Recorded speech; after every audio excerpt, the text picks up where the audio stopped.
So the next step is, well, basically flattening this, putting this where it's supposed to be.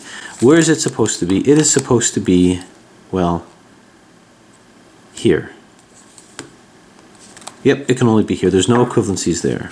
So how am I going to get it into here? And I only have one. It has to rotate into this position. Obviously, I can't do that without taking a whole lot of other centers and edges out. So what I'm going to do is I'm going to orchestrate an exchange here. And I'm going to do that by doing what I call the URF algorithm. Let's move it to the side. Where I want it to go is here, so I'm going to move it down like thus. And now I'm going to move it back.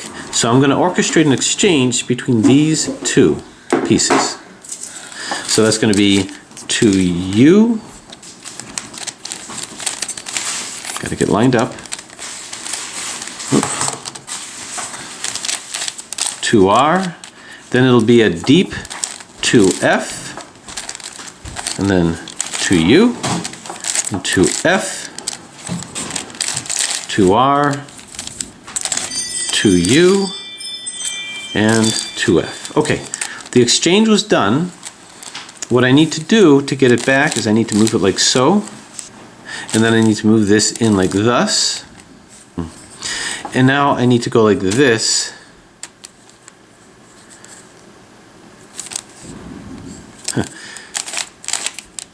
And get these two back. And that's to U, to R, to F, to U, to F, to R, to U, and to F. And this comes back here. Okay, so what did that do? Well, that put that in here, and you might panic because we appear to be opposite where we need to be, but we're not really done, because these guys, these two have to exchange with this. That's like the next thing to happen, and if that happens, we've got to U, to R, to F, to U, to U, to F, to R, to U. Okay, that did put this back here. Now, I have to admit, a couple things happened there that I didn't quite explain, but I figured would happen. Notice how this was over here? Normally, I don't start moving these in yet. I did because I suspected that that caused these guys to move. Doing my URF algorithm on this puzzle was never a problem because these would flip-flop, but it wouldn't matter. It does matter in this problem, in this puzzle. So I do a lot of URF when getting these guys back, and it didn't really matter what it did to these edges. I suspected it flips these edges, and that's going to be a problem. So now I got to get this one in, and this one needs to go here. So we're going to do the same thing. I'm going to move this down like so, bring this in, and orchestrate an exchange. To U, to R, to F, to U, to F, to R, to U, and then to F. We then move this to here. We bring this in its proper position. We've got to move it back. And now our parity, or our algorithm, flip-flopped all of these guys, including these two. I got to get these two back now. So now I do it again. To U, to R, to F, to U, to F, to R, to U, to F. That was the odd layer version of your F. And every time you do that, you change the misplacement to another area, but you put it on the even area, and the even version doesn't do any issues there. But as you can see, the green is now placed here. And what I need to do is flip, because these two were now taken out. Interesting. So actually I can go like this. And I suspect that when I flip these guys, this is going to flip back, and this will be here, and this will be here. So let's try that. to U, to R, to F, to U, to F, to R, to U. Interesting. This was put back in, so now I know. I'm flattening these guys out. You can see that it's all flattened puzzle now. These are all in, and these two are not in. But let's not get there yet. So now that we have this, what's the next part? I've completely unbandaged the puzzle. I've maintained my 3x3 solve. I put my 5x5 centers in. So now it's a matter of edges. Edges and centers. I'm not going to put these centers back in as of yet, although I could. I want to see if I have any parity amongst my edges. Now, I could work on this, and just for the fun of it, how am I going to exchange these guys? Well, that's the equivalent of, if I have this in front of me and this here, that's the equivalent of this and this, so these two. So I would just do a URF algorithm to get these in, and then do it again with this. Let's see how that works. So a URF algorithm, odd layer version, will place the parity somewhere else here, but then I'll do it again with this, which will place it outward in an even layer version. So let's see if I can do this, keeping my perspective here. 2U, 2R, and my 2F slices across here. 2F, 2U, 2F, 2R, 2U, and 2F. Okay, you can see it did exchange these, but it put the misplacement to here, so I just do it again, but only sliced more superficial. 2U, 2R, 2F here now, 2U, 2F, 2R, 2U, 2F. Okay, these were brought back, so you can see we have a nice line all along here. Where my misplacement went was here, in which case I would simply try to put these back in, but we're not there yet. This is more of a proof of concept. But now that I have all of my layer here, and it might have been a little too soon to do that, I'm going to put in my edges. I'm going to work on my edges now. These edges, the 3x3 edges, are already placed in. They were placed by the 3x3 solve. Now I'm going to work on my 5x5 edges. Which ones need to go where? This is in and this is in. So where's my yellow and green? Yellow and green's here, so I'm going to have to go like this. Boom. So this is completely solved. This is completely solved. And I got lucky. There's no parity with this. These two simply need to flip-flop. They just need to go an even layer, 2U, 2R, 2F. So 2U, 2R, 2F, 2U, 2U, 2F, 2R, 2U. Now in some ways I feel bad because I'm not going to get the challenge of the solve, but you can see these guys are all in. But notice what that URF did. It flip-flopped these two, which normally was not a problem in this puzzle. If they flip-flopped, that's no problem. So what am I going to do about this? How am I going to do my thing with this without causing trouble with these guys? Yeah, it really messed up a whole lot. Somehow these flipped and then this is over here. So I have to coordinate my URFs that way. Let me think how I can do that. To get these back in, I would go like this. Oops, where'd you go? You. Now I gotta spin you around.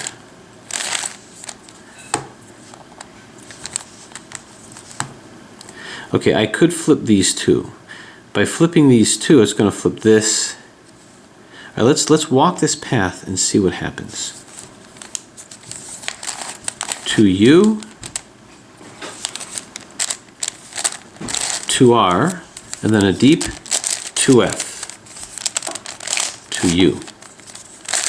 Oop, 2F, 2R, 2U, oop, 2F. All right, these guys flip. Let's immediately do this.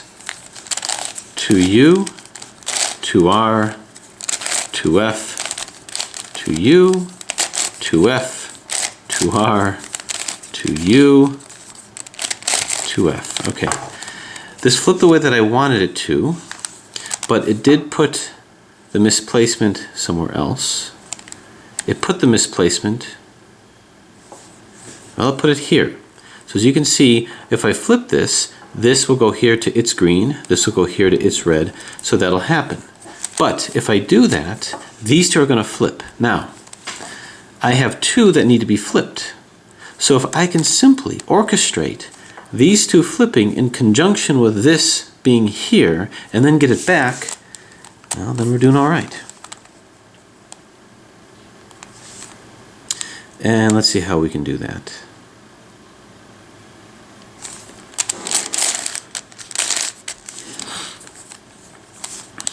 I need to get this to here before I do anything else. So what if I got these two out of the way? Hold on. This will go here, this will go here.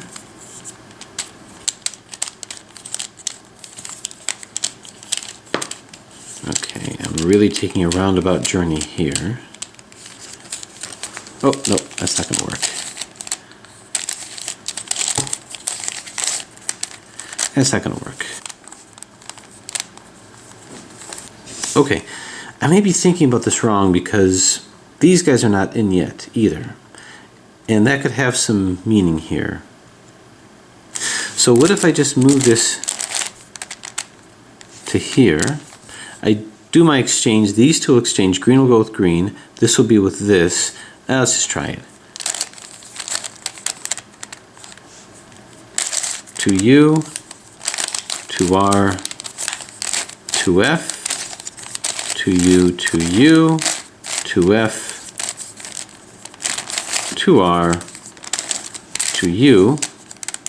We can see this is where it needs to be here. I exchange this back. So I predictably was able to get these in, but this did not work so good.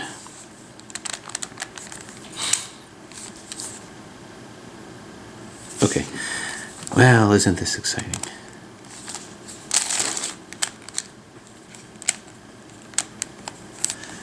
This likes to be where it is here, but these two aren't in. Oh, interesting.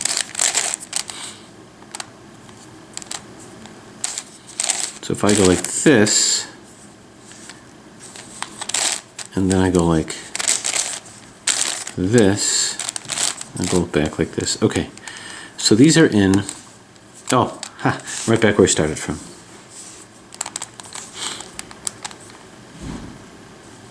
Okay, maybe what I should do is just focus on these and see where my centers are.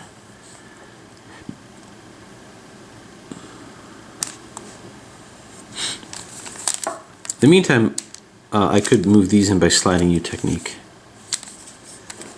This will come like so. Move it to the side. I'll move these two in. Move it back. This moves back. This moves here. And these guys move back.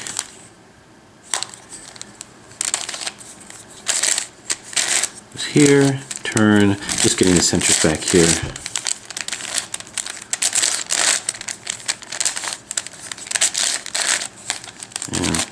Okay, got these back. Okay, I'll deal with the centers later. Let's put these guys in. I see this is in, so where is the green and orange? It's right here, so I just go like boom. So these are all in, this is not, none of these are. Okay, so I'm gonna do a U or F algorithm because these both are out. And why don't I do this? I'm gonna sneak this in here. So I'm going to sneak a little flip-flop between these two edges. I think that's going to be the key with this. To U, to R, to F, to U, to F,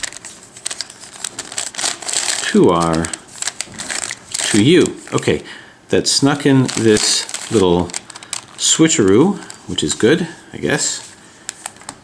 Okay, so I do have a kind of a parity here where I have one in and these three are out. That's a floppy parity. No, I'm sorry, that's a brick parity. A brick parity is where I have three that are out, and I have a particular way of getting that in. This will go here, this will go here, I'm going to move this all the way back here, and this will go up here. Now, it's a question of, do I remember how to do this?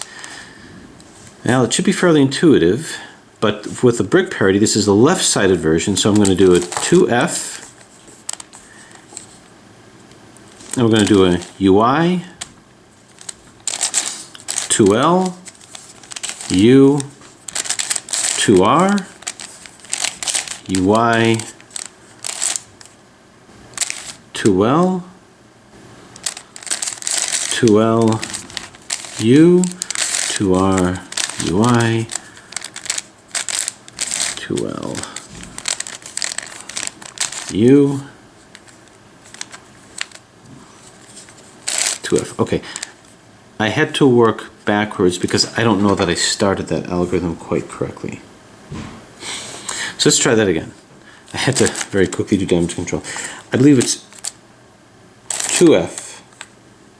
Yeah, so I do start off with a UI, 2L, U, 2R, UI, 2L, U, 2R. I then do a 2F, 2L, 2F, and now we finish it with a 2R, UI, 2L, U, 2R, UI, 2L,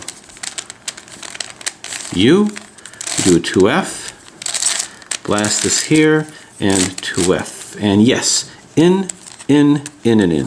So that's a floppy parity. Not even going to think about all the things that happened here. But anyway, what happened? This came here, this had to come over here, and this came over here. Okay. So yeah, these centers, we're going to have to do some damage control, but I want to take the floppy parity out. I did take the floppy parity out, so I feel compelled to get this fixed somehow. So what needs to exchange with what? These two need to exchange. That's the most obvious exchange that needs to happen, so I'm going to do that. I'm just going to do it.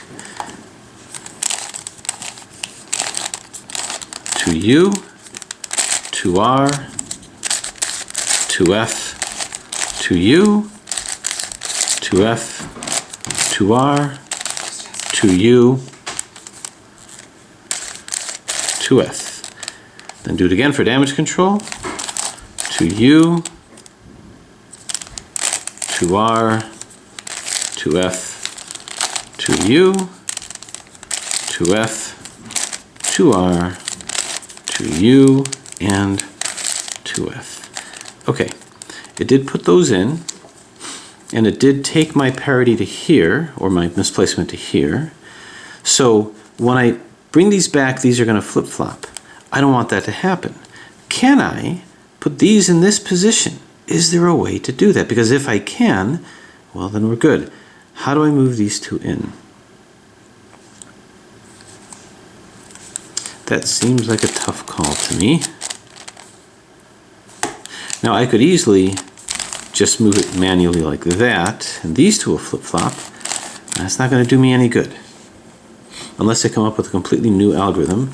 But if I go like this, that's in. And wouldn't it be nice if I somehow sneak this over here? Yes, that would be nice. But how do I do that? How do I effectively make those movements?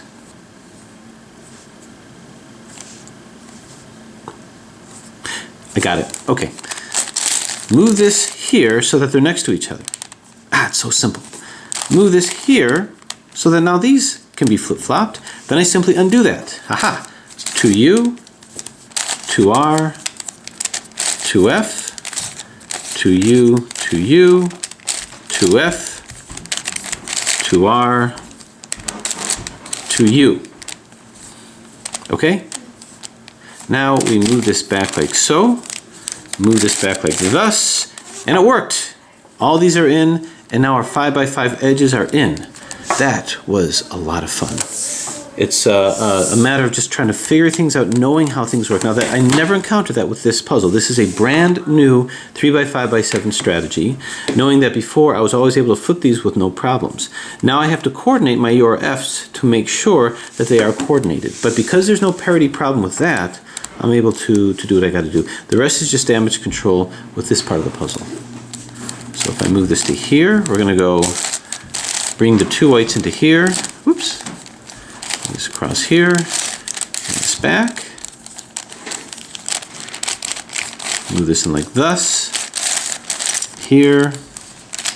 So these are new strategies that I plan on using with other puzzles of this kind. This can move into here. Moves in like so. This moves into here. Basically what I'm doing is I'm just getting my 5 by 5 centers on my top layer back. This goes to here, turn, here, turn, here, turn, and here. Okay. Alright, so let's pause for a second and see what we've got. Pretty much all these centers are in. I didn't really plan on getting the 7 by 7 centers in, but they are. So now I do my 7 by 7 edges. Okay, so now we're going to do these edges, and then we're going to try to see what we can do. So it's going to be the same sort of roundabout technique. So what kind of parity do we have? Well, this is in, and this is in. So I'm looking for the red, the blue, yellow, and we're going to go splat. Oh, that worked pretty well. So all these are in. Okay, we may not have parity at all, actually. And I have to coordinate these centers here. So what needs to go where? This blue. Alright, so if I go like this blue will be here, this red will be here. So these will all be in.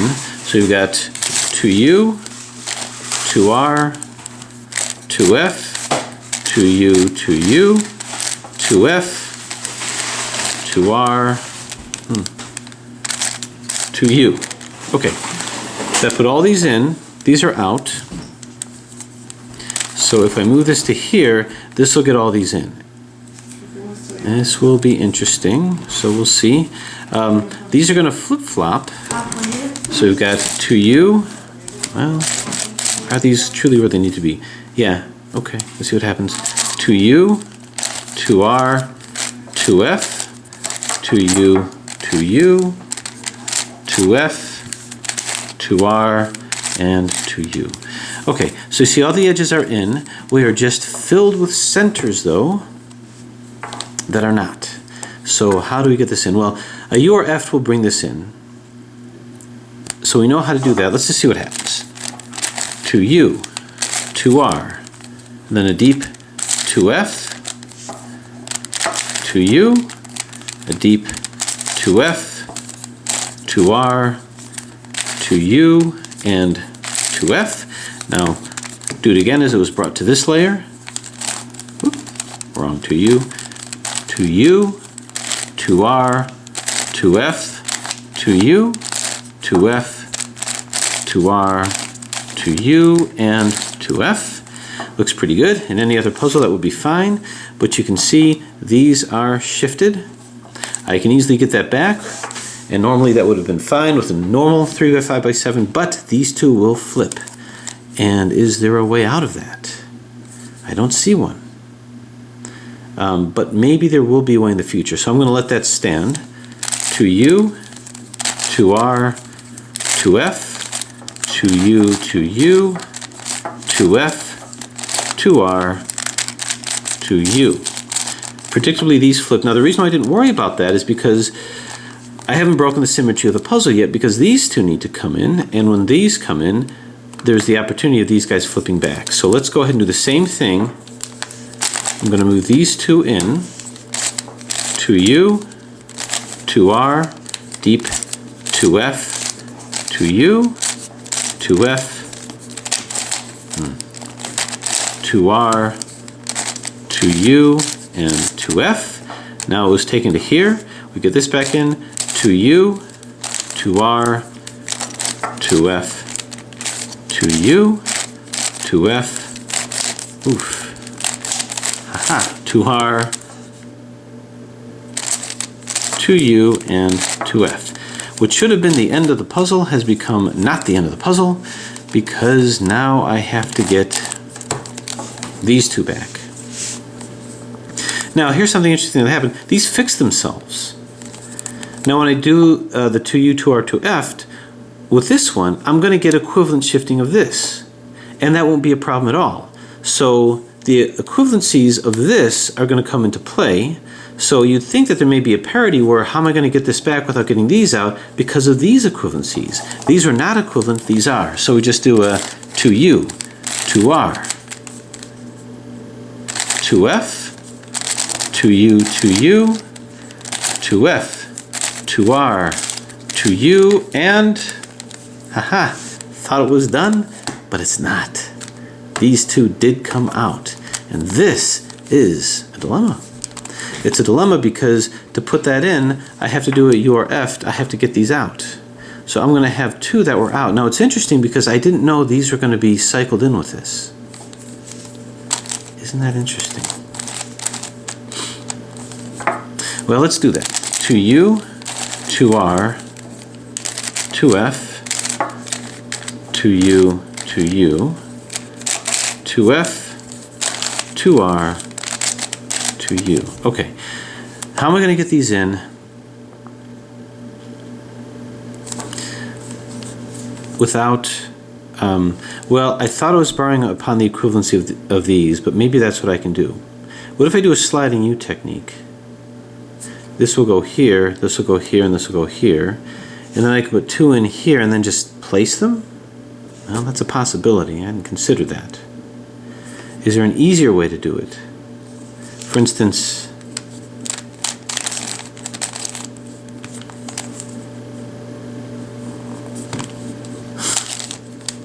like this? No, that's not going to work. Interesting thought, but that wasn't going to work. Okay, so here's what I'm talking about. I just remove these. I go, no, actually I can't.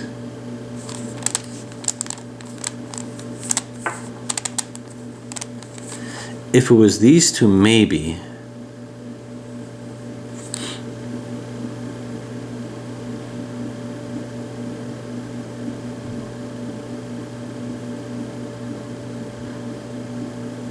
I can visualize it in my mind's eye what needs to happen.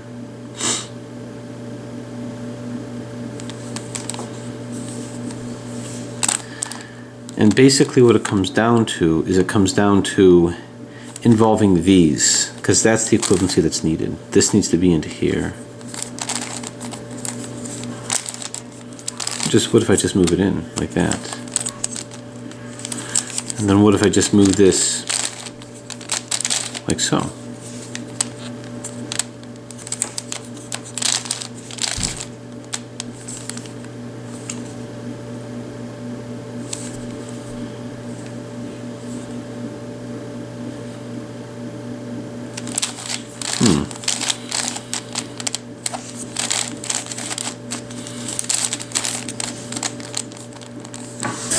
Okay, what if I move this up to here, this up to here? I just flipped it like that. This down to here and this down to here. And then I exchange these two, which will also exchange these two. Let's try that. 2U, 2R, 2F, 2U, 2U,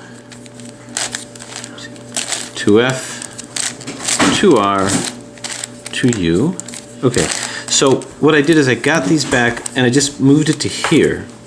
Might that be something I can use? Well, let's see. To get these back, it would be simple. 2U, 2R, I feel like I'm chasing my tail, but let's see. 2F, 2U, 2U, 2F, 2R, 2U, 2U. Okay, I think that might be what I need, because now all of these are going to exchange. 2u, let's not mess this up. 2u, 2r, okay, 2u, 2r, 2f, 2u, 2u, 2f, 2r, 2u, and aha! That did it. Okay, so there it is. That was a very fun variation of one of my favorite kind of puzzles, something I would not have gotten without a fissured version of it. And the fascinating thing about that one was what happened with the lack of equivalencies between these, which I'm used to, and the equivalencies between these. So it meant having to adjust my algorithms a little bit and to place the equivalencies back up to here, and by doing that I was able to place this. You know, one thing I didn't get is I didn't get the floppy parity, which would have been, you know, fairly easily managed by doing the Red Bull algorithm. So I might do another scramble of it just to see if I can do that. But otherwise, a very needed variation of this puzzle. It's everything that you hope the Fisher Cube would do. Just like the original Fisher Cube provided some equivocations of types of pieces that didn't have it before, so too this expanded that kind of equivocation to a much higher degree of a challenge to a puzzle that's already very challenging. Twisty Text, once again, another brilliant, fabulous idea of taking a challenging puzzle and making it even more challenging. So thanks for that, and thanks for the opportunity of using this puzzle and trying my way with the solve. And once again, thanks for watching.